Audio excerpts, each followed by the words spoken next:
Hello and welcome. I'm Clueless Mike and this is Modelling for Advantage. Roll the VT thingy, Kaiser.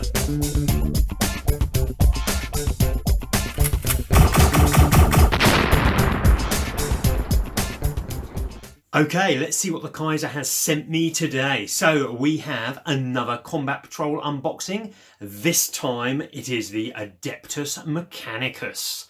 Okay, let's waste no time. Let's crack this bad boy open. Okay, so let's crack this open.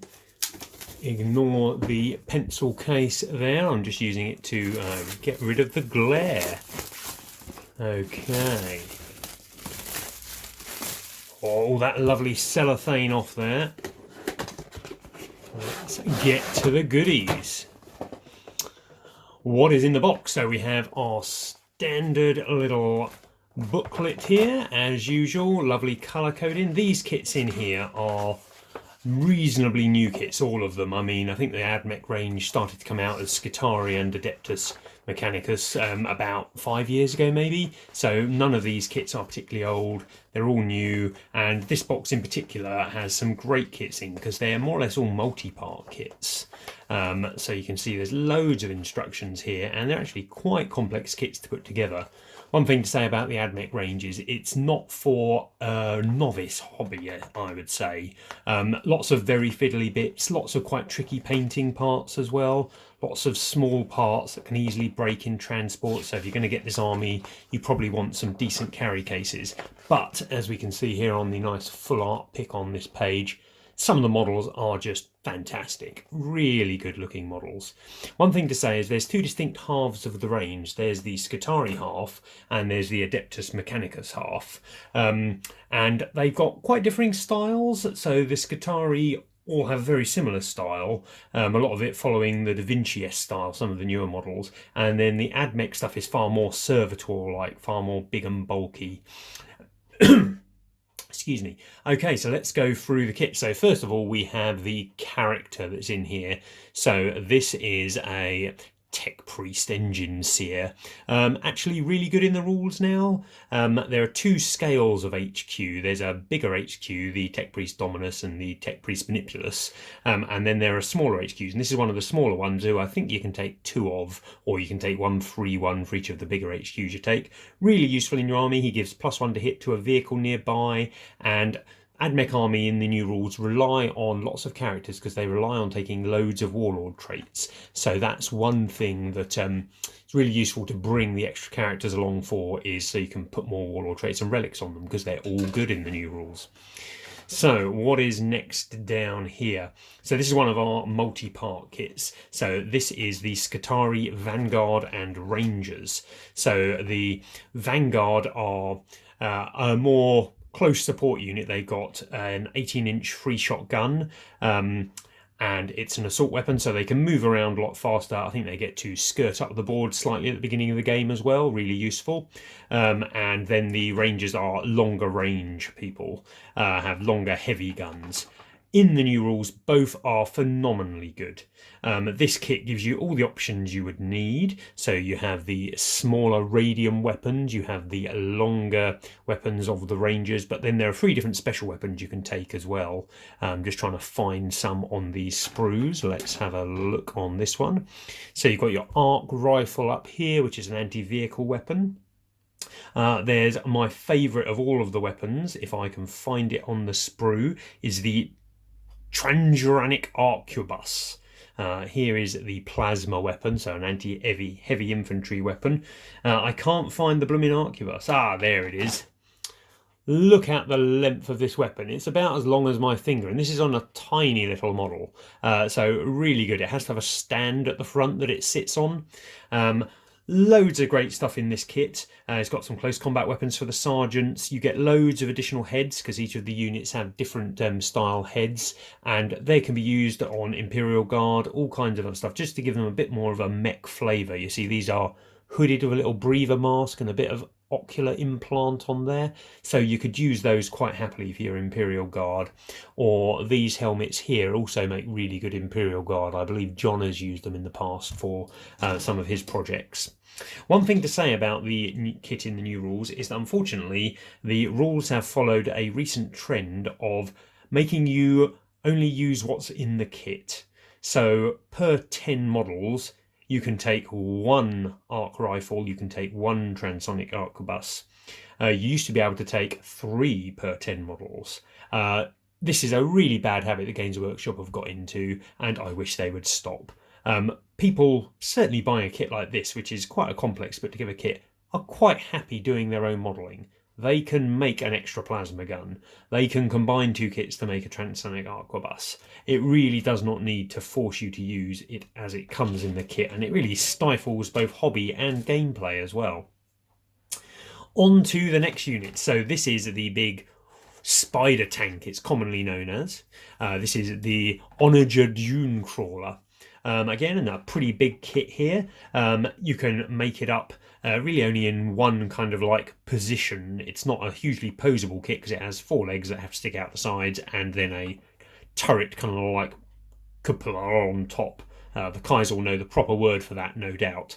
What it does come with, though, is weapon options. So this has 4 different weapon options. It has a rapid-fire anti-infantry weapon with the phosphor blaster. It has a heavy laser cannon, and it also has an anti-air weapon system, which consists of some autocannons and 3 different missile systems. Really interesting tank. I think it looks really cool. I have one myself. It also has a conversion beam type weapon, this one down here. Don't put that one on your model, guys. It's not very good at any range. One thing I'd say about this kit, it's pretty easy to make it so you can swap between at least 2 of the weapons. The weapons mount on the side of the vehicle, and they have this little locking device. If I point to my finger instead of the sprue, this little locking device here locks in there. So when I built mine, I managed to build the anti-air stuff, and they could happily lock in there, but they give you more or less enough bits to build one more weapon up.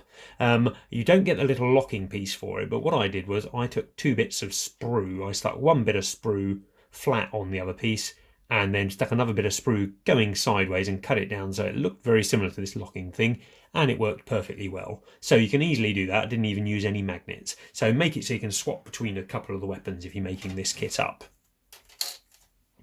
Okay, lastly in here we have the big battle servitors. Now I'm going to struggle to remember what they're called. Let's see what it says on the back of the box, shall we? So, yes, cataphrons. There's too many things with a K or a C in this army. So this is cataphron destroyers and they're cataphron breachers. It's a multi-part kit again, so you can build between the 2. You can see they come with these giant great tracks. They're really big models. In the game now, they're no longer infantry. They're treated as infantry for various rules purposes, but they're no longer infantry, and they've had a severe upgrade in the new rules. So if you take the breachers, I believe it is, they've now got 2 up armor, 5 toughness, 3 wounds, and they come with a much better las cannon. So they are super good.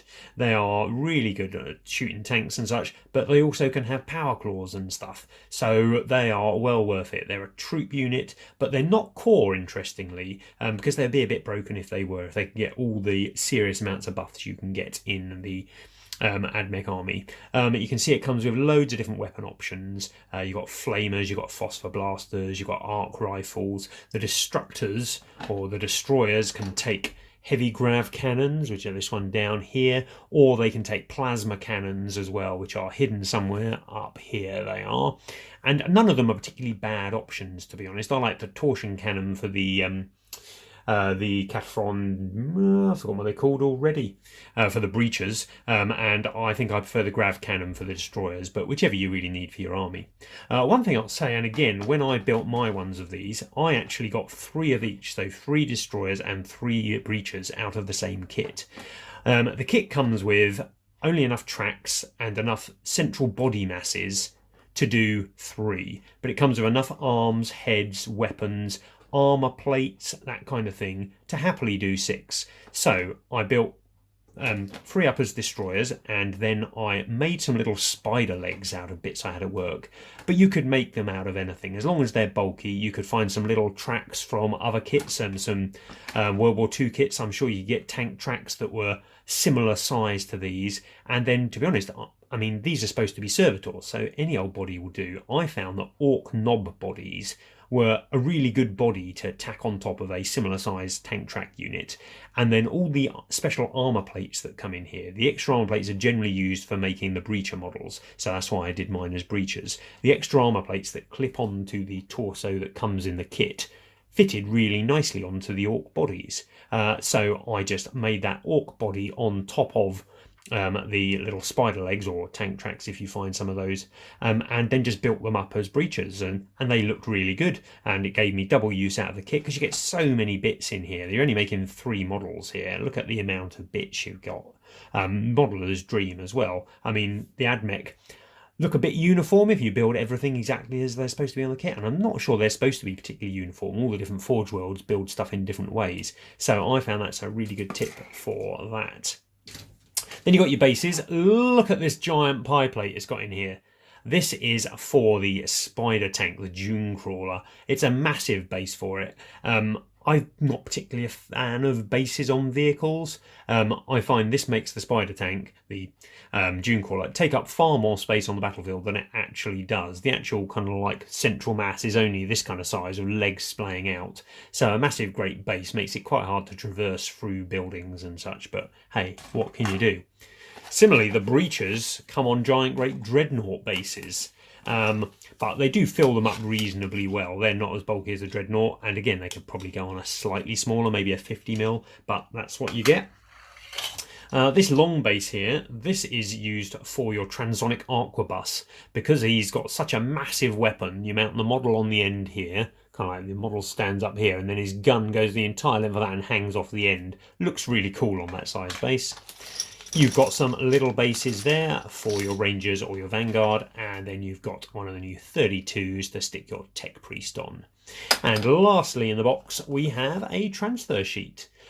Looks like it's got loads of cogs in there. Loads of cogs, loads of little numbers. Doesn't seem to be many things in there that are specific to the different Forge Worlds. I'm no super expert on that, but I can't see any of them saying, oh, this definitely goes on that. So it just looks like loads of generic markings. I mean, these could be used for various other armies as well. Loads of them, the Imperial armies that use the Mechanicus cog motif on stuff. So this is just a really useful transfer sheet. So always good to have. And there you have it. That is the Mechanicus Start Collecting. Actually, I think it's really good value. Most of the stuff in there you can use more than one of. So the destroyers and the breachers come in squads of 6, so you can easily use multiple boxes of this for those. The Rangers and the Vanguard now come in squads of 20. And they are the mainstay of the army. So, I mean, you could buy 3 or 4 of these. Probably 3 is the maximum you'd want due to the Dune Crawler. But 3 of these would still be great value. The Tech Priest you get in there, you probably don't want 3 of them, or probably not even 2 of those in your army. But there is a model, I'm trying to remember, I think he's the Techno-Archaeologist, which is the same one of the slightly smaller HQs that takes up less slots. He is a model you can only get in the Blackstone Fortress expansion.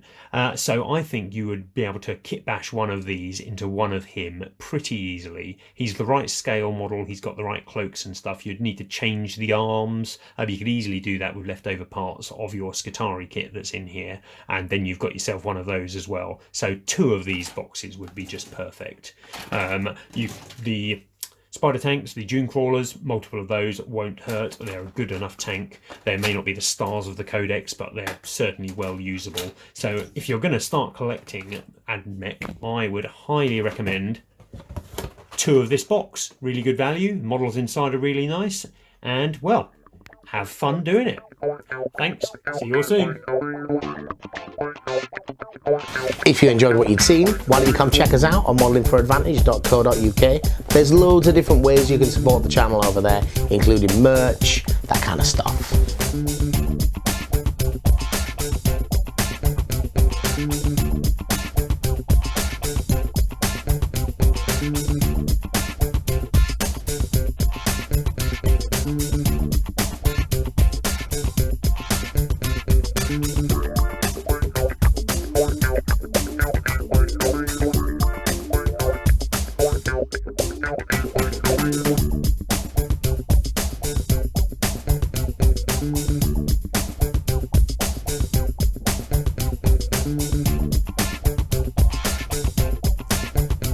Cheers.